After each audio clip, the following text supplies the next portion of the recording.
Hai semua, Assalamualaikum dan selamat sejahtera. Hari ini cikgu akan sambung kuliah kali ketiga bagi tajuk Kebarang Kalian.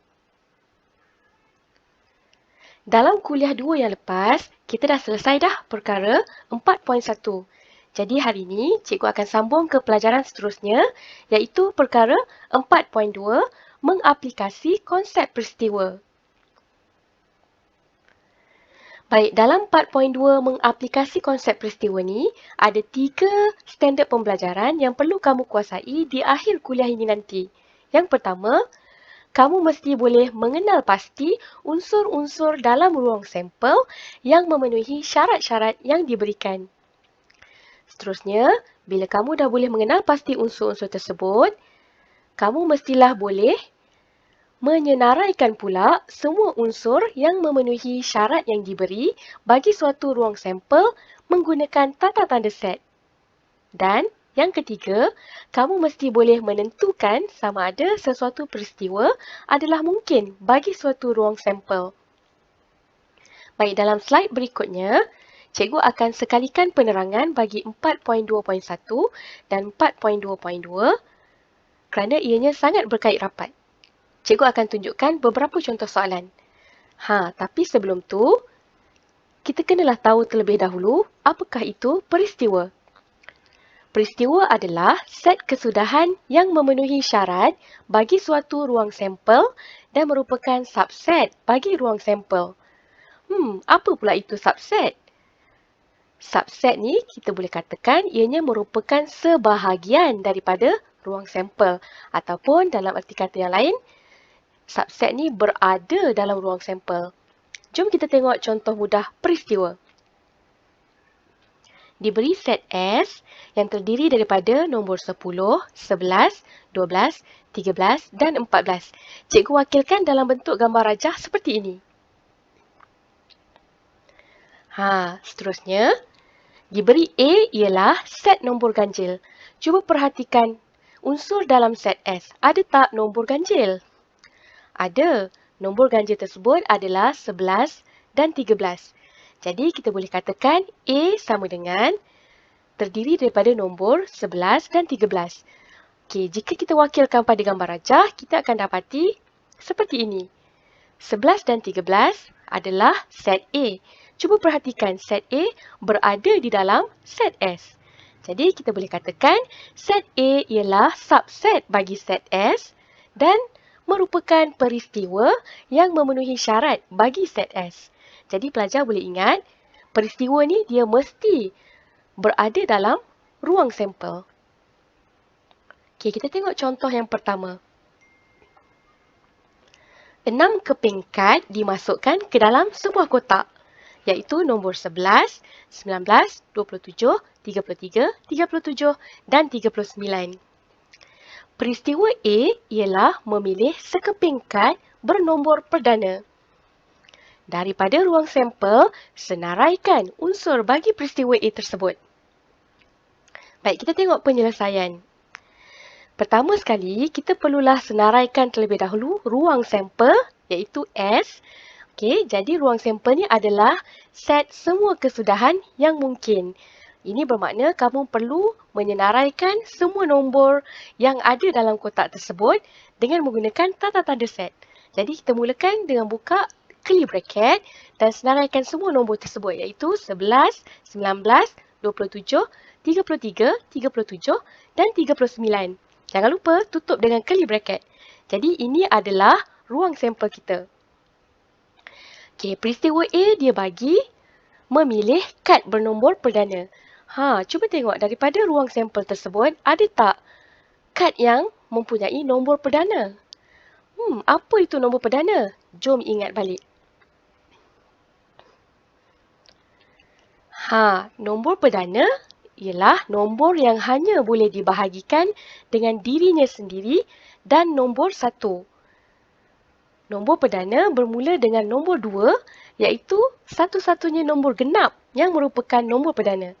Dah ingat dah apa maksud nombor perdana? Jom kita tengok balik soalan tadi. Peristiwa A ialah memilih kad bernombor perdana. Jadi, dalam ruang sampel tersebut, ada tak nombor perdana? Cuba kita tengok di sini. Nombor 27 ni kita dapati dia boleh bahagi dengan nombor 9 selain daripada dirinya sendiri dan 1. Seterusnya, nombor 33 kita dapati dia boleh bahagi dengan nombor 3 dan dia juga boleh dibahagikan dengan nombor 11. Dan seterusnya nombor 39, kalau tengok dia boleh dibahagikan dengan nombor 13 dan dia juga boleh dibahagikan dengan nombor 3. Perhatikan ketiga-tiga nombor ni iaitu 27, 33 dan 39 boleh dibahagikan dengan nombor lain. Ini bermakna ketiga-tiga nombor tersebut merupakan bukan nombor perdana sebab dah boleh dibahagikan dengan nombor lain. Jadi 27, 33 dan juga 39 bukan nombor perdana. Jadi peristiwa A ialah nombor perdana. Jom kita senaraikan apakah nombor perdana. Nombor perdana ialah daripada ruang sampel tersebut adalah 11, 19 dan 37. Dah selesai peristiwa memilih kad bernombor perdana. Seterusnya, kita tengok contoh yang kedua. Diberi set S sama dengan X, di mana X ni berada di antara 1 hingga 10. Okay, X lebih besar daripada 1 dan X lebih kecil atau sama dengan 10. Di mana X ialah integer. Okey, soalan pertama, peristiwa R ialah faktor bagi 6 dan soalan yang kedua, peristiwa T ialah faktor bagi 8. Okey, penyelesaian, perkara pertama sekali, kita hendaklah menyenaraikan terlebih dahulu ruang sampel yang ada. Ruang sampel adalah S sama dengan, okey, perhatikan syarat dia di sini, X lebih besar daripada 1. Maksudnya, X adalah nombor yang lebih besar daripada 1. Selepas 1 adalah nombor 2. Jadi, kita mesti start dengan nombor 2. Buka curly bracket dan tuliskan 2. Lepas tu, 3, 4, nak senarai sampai bila ni? Tengok syarat yang seterusnya. X lebih kecil daripada dan juga sama dengan 10. Ini bermaksud 10 termasuk dalam senarai. Kalau nak tahu termasuk atau tidak, perhatikan tanda lebih kecil daripada tu ada lagi satu garis dekat dia. Jadi, itu bermaksud dia termasuk sekali nilai 10. Jadi, kita pun senaraikan nombor yang seterusnya dalam ruang sampel adalah 3, 4, 5, 6, 7, 8, 9 dan 10. Tutup dengan curly bracket. Jadi, ruang sampel ialah nombor 2 hingga nombor 10. Okay, kita tengok soalan yang pertama tadi. R ialah peristiwa faktor bagi 6. Okay, sekarang ruang sampel kita adalah daripada nombor 2 hingga 10. Okay, jadi dalam senarai ruang sampel ni, ada tak nombor yang merupakan faktor bagi 6? Faktor bagi 6 ni, cikgu boleh katakan 6 ni dia boleh bahagi secara tepat dengan nombor apa? Okey, jadi daripada senarai ruang sampel ni, 6 memang boleh bahagi dengan diri dia sendiri. Jadi 6 merupakan faktor bagi 6 lah. Lagi, 6 boleh dibahagikan dengan 3. Dan lagi, 6 juga boleh dibahagikan dengan 2. Yang lain, 6 ni bila bahagi dia akan dapat perpuluhan. Tak boleh bahagi dengan tepat lah. Jadi, faktor bagi 6 ada 3 dekat sini. Iaitu nombor 2, nombor 3 dan nombor 6. Okey, jangan lupa tutup dengan curly bracket. Jadi, inilah dia faktor bagi 6. Seterusnya, soalan nombor 2, peristiwa T. Peristiwa T ialah faktor bagi 8. Jadi, daripada ruang sampel nombor 2 hingga 10 ni, ada tak nombor yang merupakan faktor bagi 8? Jadi, faktor bagi 8, for sure adalah diri dia sendiri, iaitu nombor 8 lah. Jadi 8 boleh dibahagi dengan 8. Jadi 8 tu faktor bagi 8. Seterusnya 8 boleh bahagi dengan nombor apa lagi? Yes, nombor 4. 8 boleh dibahagi dengan nombor 4. Lagi 8 boleh dibahagi dengan nombor 2. Jadi yang lain ni tak boleh dibahagi tepat dengan 8 lah. Okay, bila 8 bahagi dengan nombor yang lain ni, dia akan dapat perpuluhan. Jadi sekarang kita dapati ada 3 faktor bagi 8 di sini, iaitu 2, 4 dan juga 8. Jangan lupa tutup dengan curly bracket. Jadi ini contoh yang kedua. Okay, jadi cikgu dah selesai terangkan 4.2.1 dan juga 4.2.2. Jadi sekarang jom kita tengok 4.2.3 iaitu menentukan sama ada sesuatu peristiwa adalah mungkin bagi suatu ruang sampel. Jom kita tengok.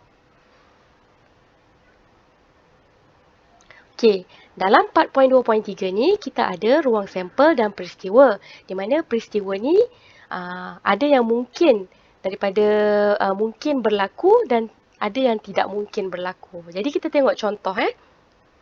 Contoh 1, sebiji dadu di lambung, tentukan sama ada peristiwa berikut mungkin berlaku atau tidak. Soalan 1, peristiwa A ialah nombor yang lebih besar daripada 7 dipilih. Okey, soalan minta kita tentukan sama ada peristiwa berikut mungkin berlaku atau tidak. Jadi sekarang uji kajinya adalah sebiji dadu. Jadi kita dah tahu sebiji dadu ruang sampelnya adalah daripada nombor 1 hingga nombor 6. Jadi kalau peristiwa A ni nombor yang lebih besar daripada 7, mungkin ke berlaku? Sudah tentulah tak mungkin Jadi jawapan dia tidak mungkin berlaku. Seterusnya soalan 2. Daripada uji kaji ni, peristiwa B ialah nombor gandaan 2. Nombor gandaan 2 ni, nombor 2, 4, 6, 8, 10. Tapi, nombor gandaan 2 yang menepati ruang sampel kita. Ruang sampel kita hanya ada 1 hingga 6. Jadi, ada tak nombor gandaan 2 dalam ruang sampel kita ni yang daripada nombor 1 hingga 6? Ada. Jadi, ada tak kemungkinan peristiwa B ni berlaku? Jawapannya, mungkin berlaku. Okey. Jadi, cikgu dah selesai menerangkan ketiga-tiga standard pembelajaran daripada 4.2.1 sehingga 4.2.3. Okey. Sekarang, cikgu dah selesai 4.2. Okey, jadi sehingga setakat ini dulu pada kuliah kali ini. Okey, jadi macam biasa untuk hari ini, jom jawab soalan mudah.